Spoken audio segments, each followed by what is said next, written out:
Sonradan məhkumluq həyatım oldu, tutuldum narkotiklə.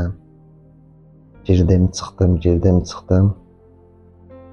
Düz 2018-də çıxdım. Özümə söz verdim ki, orada eləməyəcəm. Yenə də çıxdım, yenə istifadə elədim. Təzədən bir də tutuldum. 2020-də çıxdım. Çıxdım, yəni həbsə düşmüsünüz də Həbsə siz. girdim, çıxdım.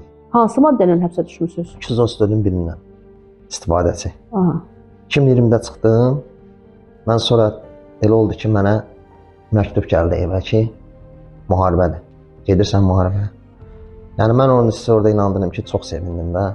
Dedim, Allah Teala'ya qurban olum da, yəni. Onsuz da mən özümdən belə pıçılmasın, konkret yaşamaq həvəsim yox. Dedim, elə qoy gedim vətən uğrunda nəyimsə bir xidmətim olsun da.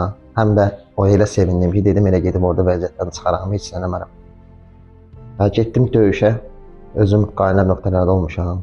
Sağ olsun, Ali Baş Komandan mənə pensiya kəsibdir. Veteranlara 80 manat pul alıram, özümün medallarım var.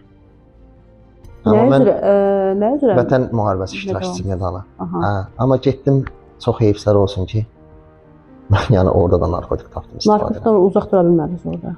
Heç sırada mən bacarmadım da, bu həyatda mən heç nə də bacarmadım, mən özümə stop verim narkotikdə.